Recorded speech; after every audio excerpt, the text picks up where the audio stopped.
जय हिंद दोस्तों, इस वीडियो में आपका स्वागत है। दोस्तों आज की इस वीडियो में हम प्रश्नावली 4.3 के प्रश्न संख्या 7 को बहुत ही आसानी से हल करके सीखने वाले हैं। तो आइए देखते हैं प्रश्न संख्या 7 को। तो प्रश्न संख्या 7 आपका कहता है दो संख्याओं के वर्गों का अंतर 180 है।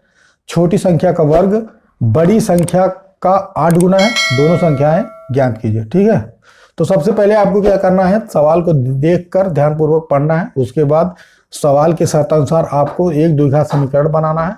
उसके बाद आप उसको बहुत ही आसानी से हल कर ले जाएंगे। तो एक आपका बड़ी संख्या है, एक छोटी संख्या है। तो हम क्या कर देते हैं, मान लेते हैं, माना छोटी संख्या। सबसे पहले हम छोटी संख्या मान लेते हैं, माना छोटी संख्या बराबर x। ठीक है, अब छोटी संख्या हमने x मान लिया तो बड़ी संख्या आपका क्या हो जाएगा। बड़ी संख्या के लिए हम क्या करते हैं, सवाल को ध्यानपूर्वक पढ़ते हैं। कह रहा छोटी संख्या का वर्ग, यानी कि छोटी संख्या आपका x है। ठीक है, तो x का वर्ग बड़ी संख्या का 8 गुना है। यानी कि x का वर्ग बड़ी संख्या का कितना है, 8 गुना है। और इसमें यह बड़ा है, x का वर्ग जो है बड़ा है किससे, बड़ी संख्या से। तो हम क्या कर देते हैं, अगर बड़ी संख्या में हम 8 से गुणा कर देंगे तो यह बड़ी संख्या और छोटी संख्या क्या हो जाएंगे, आपस में बराबर हो जाएंगे। ठीक है, तो यहां पर बड़ी संख्या में हम क्या कर दे रहे हैं, 8 गुने से गुणा कर दे रहे हैं, जो कि x स्क्वायर के बराबर हो जाएगा। तो बड़ी संख्या आपको प्राप्त करना है, तो बड़ी संख्या बराबर आपका हो जाएगा। अब देखिए 8 जो है गुणक के रूप में है, 8 जो है आपका गुणन के रूप में है, तो यहां पर जाएगा या बट्टे के रूप में हो जाएगा। x स्क्वायर बटा कितना हो जाएगा, 8 हो जाएगा। ठीक है, बड़ी संख्या का गुणांक कितना है, 8 है। तो 8 को जब हम पक्षांतर करेंगे दाएं पक्ष में तो वही x स्क्वायर यानी कि छोटी संख्या के वर्ग के बटे के रूप में हो जाएगा। ठीक है, अब हम क्या आगे की प्रक्रिया, प्रश्नानुसार सवाल कहता है दो संख्याओं के वर्गों का अंतर 180 है।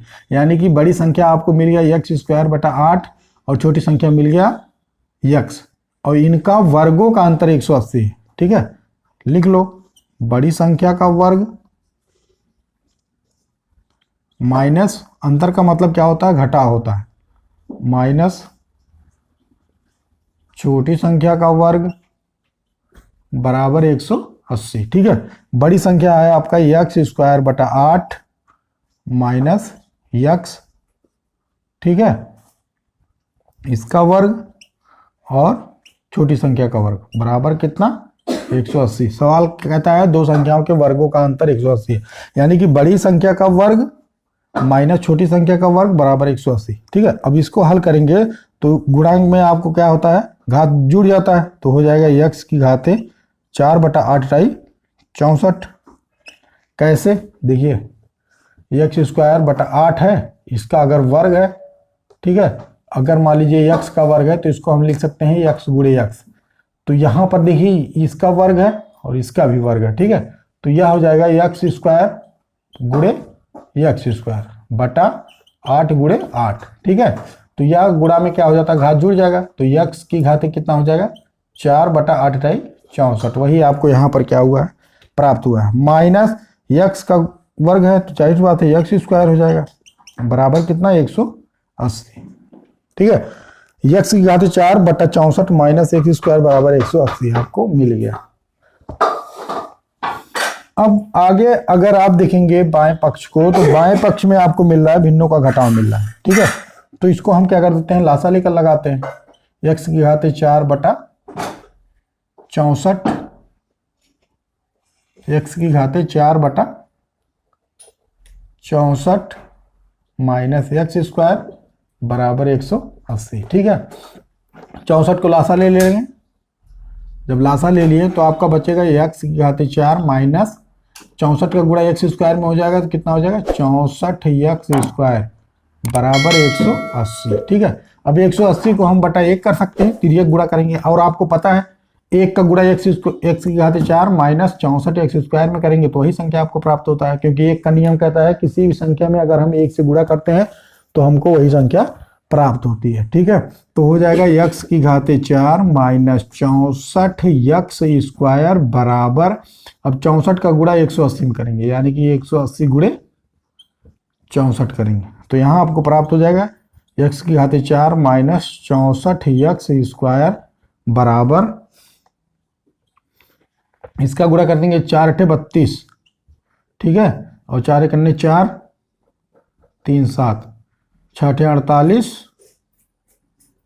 6 अठे 48 और 6 एक अन्य 6, 4 10, कितना हो जाएगा 0 2 8 7 15 11, 11 15 11 520 हो जाएगा, ठीक है, 11 520। अब इसको हम क्या कर देते हैं, बराबर जीरो करने के लिए इसको हम पक्षांतर कर लेते हैं। तो यहाँ पर आपको प्राप्त हो जाएगा x की घाते 4 माइनस 64 यक्स स्क्वायर माइनस 11 520 बराबर 0, ठीक है, कितना हो जाएगा 11 520 बराबर 0। अब इसको आप तो दो विधि से हल कर सकते हैं, एक तो आप डायरेक्ट विधि से हल कर सकते हैं, दूसरा अगर इसको आप द्विघात समीकरण बनाना चाहते हैं तो द्विघात समीकरण बनाकर भी इसको हल कर सकते हैं, ठीक है, गुणनखंड विधि द्वारा हल कर सकते हैं और द्विघाती सूत्र विधि द्वारा भी हल कर सकते हैं। एक तो डायरेक्ट विधि से हम क्या कर देते हैं, इसको हल कर लेते हैं। जिस तरीके से द्विघात समीकरण को गुणनखंड विधि द्वारा हल करते हैं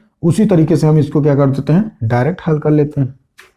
कुछ नहीं करना है, बस आपको क्या करना है, यक्स जैसे द्विघात समीकरण में हम क्या करते थे, यक्स स्क्वायर के गुणांक का गुणा किस में कर देते हैं, अचर राशि में करते थे, उसी प्रक्रिया को स्थापित करते हुए हम इसको लगाते हैं, ठीक है। तो लिख लो गुणनखंड विधि द्वारा हल करने पर,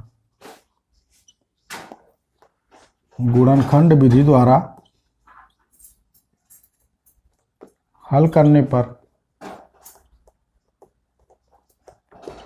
कितना है, यक्स की घाते 4 माइनस 64 यक्स स्क्वायर माइनस 11 520 बराबर 0, ठीक है। अब यहाँ पर यक्स की घाते 4 है तो इसका गुणांक 1 है, 1 का गुणा हम किस में करेंगे 11 520 में, ठीक है। तो 11 520 को आपको क्या करना है, 11 520 इसको ऐसी दो संख्याओं में विभक्त करना है जिनका योगफल अथवा घटाव इस पद मध्य पद के बराबर हो और गुणनफल इसके बराबर, ठीक है। तो इसको हम क्या कर देते हैं, विभाज्यता का नियम लगाते हैं। तो कितने से कटेगा, 2 से कटेगा, 2 पंजे 10 और 2 सत्ते 14, 2 छक्के 12, ठीक है। फिर कितने से कटेगा, 2 से, 2 दुनाई 4, 2 अट्ठे 16, 2 अट्ठे 16, ठीक है। फिर कितने से कटेगा, 2 से, 2 एक अन्य 2, 2 चौके 8, 2 चौके 8 0, ठीक है। 2 से, 2 सत्ते 14, 2 दुनाई 4, ठीक है। 720 आपको प्राप्त हुआ है। 720 किससे कटेगा, 2 से, 2 तिहाई 4, 2 छक्के 12, 360 भी 2 से कटेगा, 2 से कटेगा, 2 एक अन्य 2, 2 अट्ठे 16, 18 दुनाई 36, 2 से, 2 9 18, ठीक है। अब कितने से कटेगा, 2 से, 2 चौके 8, 2 पंजे 10, ठीक है। 3 से कटेगा, 3 एक अन्य 3, 3 पचे 15, ठीक है। 3 से कटेगा, 3 पचे 15। अब इन्हीं संख्याओं को आपस में गुणा करके आपको क्या करना है, ऐसी दो संख्या प्राप्त करना है जिनका गुणनफल इसके बराबर हो, 11 माइनस 11 520 के बराबर हो और योगफल अथवा घटाव मध्य पद के बराबर हो, ठीक है। तो यहां से हम क्या कर देते हैं, संख्याओं को ढूंढते हैं, ठीक है। तो देखिए संख्या आपका है, कौन सा संख्या हो जाएगा, 2 दुनाई 4 दुनाई 8 दुनाई 16, 16 पचे 80, ठीक है। 16 पचे 80, 80 का गुणा हम किस में करेंगे, 16 पचे 80 हो गया। अब देखिए 2 दुनाई 4 दुनाई 8 दुनाई 16, 16 यहाँ 3 3 है, 16 तियाँ 48, 48 तियाँ 48 गुणे 3, 3 अट्ठे 24 और 3 दुनाई 3 चौके 12, 2 14, 144, ठीक है। 80 का गुणा अगर हम 144 में कर देंगे तो आपको कितना मिल जाएगा, 11 520 प्राप्त हो जाएगा, जो कि इसके बराबर नहीं है, यह माइनस है। तो माइनस 144 का गुणा अगर हम 80 में करेंगे तो यह इसके बराबर हो जाएगा, और माइनस 144 में से 80 घटा देंगे तो आपको कितना मिल जाएगा, 64 मिल जाएगा। अर्थात आपको संख्या मिल गया कौन सा, माइनस 144 और 80, ठीक है। माइनस 144 दो संख्या आपको प्राप्त हो गए, एक तो माइनस 144 है, दूसरा प्लस 80 है, ठीक है। तो देखिए सेम उसी प्रक्रिया को, x की घाते 4 minus 144 x square plus 80 x square minus 11,520 बराबर 0। ठीक है, अगर आप द्विघात समीकरण बनाकर हल करते तो यहाँ पर आपको x मिलता, लेकिन यहाँ पर आपको डायरेक्ट बताया जा रहा है। ठीक है, तो उस प्रक्रिया को स्थापित करके आप प्रयास कर लेंगे। ठीक है, उसके लिए भी आपको वीडियो बना के दिया गया है कि द्विघात समीकरण के रूप में ऐसे समीकरणों को द्विघात समीकरण के रूप में किस तरीके से हम क्या कर सकते हैं, परिवर्तित करते हैं। ठीक है, अब यहाँ पर x की घातें 4 है, यहाँ पर x की घातें 2 है, तो हम x की घातें 2 कॉमन ले लेते हैं, तो यहाँ क्या बचेगा, x की घातें 2 यानी कि x स्क्वायर माइनस 144 बचेगा।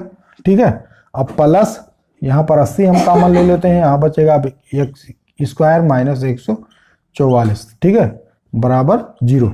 अब देखिए जो पहले ब्रैकेट में आता है वही दूसरे ब्रैकेट में भी आना चाहिए, तो यहाँ पर एक ब्रैकेट में हो जाएगा x square plus 80, x square plus 80 एक ब्रैकेट में हो जाएगा, और दूसरे ब्रैकेट में x स्क्वायर माइनस 144 है ही, तो दूसरे ब्रैकेट में x स्क्वायर माइनस 144 बराबर 0। ठीक है, अब यहाँ पर आपको क्या करना है, दोनों संख्याएं ज्ञात करना है, तो उसके लिए हम क्या कर देते हैं, ब्रैकेट को खोलते हैं, तो x स्क्वायर प्लस 80 को खोलेंगे और x स्क्वायर माइनस 144 को खोलेंगे। देखिए x स्क्वायर प्लस 80 को खोलने पर x स्क्वायर प्लस 80 बराबर 0। ठीक है, अब x स्क्वायर माइनस 144 बराबर 0, दोनों को हमने क्या कर दिया है, खोल दिया।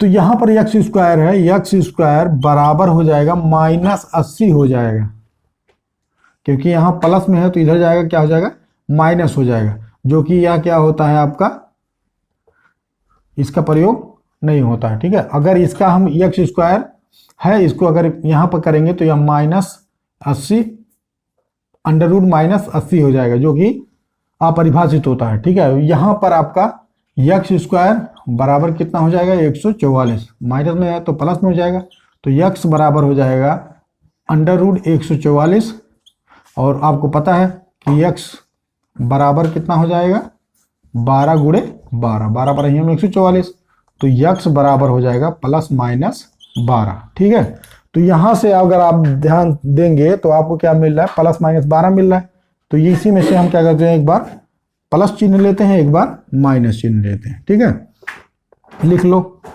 धनात्मक चिन्ह लेने पर,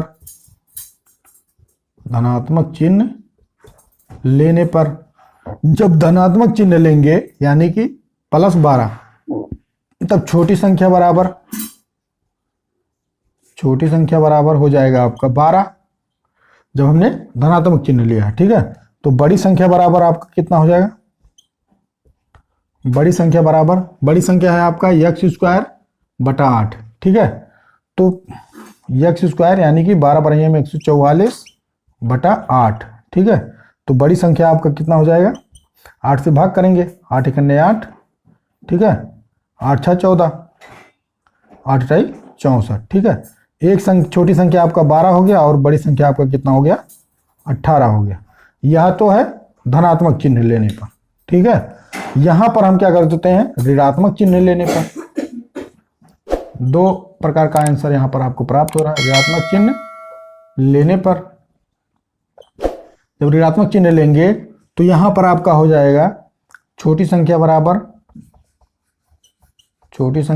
आपका कितना हो जाएगा, -12 हो जाएगा, और बड़ी संख्या बराबर आपका कितना हो जाएगा, सेम माइनस माइनस का गुणा क्या हो जाएगा, प्लस हो जाएगा, यानी कि -12 का गुणा -12 में करेंगे 144 होगा, 144 में 8 से भाग करेंगे तो कितना होगा, 18 ही होगा। तो डायरेक्ट हम लिख देते हैं, यही क्या हो गया, आपका आंसर हो गया, उत्तर हो गया। ठीक है, तो दो प्रकार का आंसर आया है, एक तो आपने धनात्मक चिन्ह लिया है तब छोटी संख्या आपका 12 आया है और बड़ी संख्या आपका कितना आया, 18 आया है, और दूसरा जब आपने ऋणात्मक चिन्ह लिया है तो आपका छोटी संख्या -12 आया है और बड़ी संख्या कितना आया, 18 आया है। तो दो प्रकार का आंसर इस सवाल में आपको प्राप्त हुआ है। ठीक है, तो उम्मीद करते हैं यह सवाल लगाना आप बहुत ही आसानी से सीख गए होंगे, अगर आपने वीडियो को शुरू से अंत तक देखा होगा तो, और आपको वीडियो भी काफी ज्यादा पसंद आई होगी। अगर वीडियो पसंद आई तो वीडियो को लाइक कीजिए, शेयर कीजिए, कमेंट कीजिए। अगर आप हमारे चैनल पर नए हैं तो चैनल को सब्सक्राइब कीजिए। मिलते हैं अगली वीडियो में एक नई ऊर्जा के साथ, तब तक के लिए हंसते रहिए, मुस्कुराते रहिए और मेहनत से पढ़ते रहिए।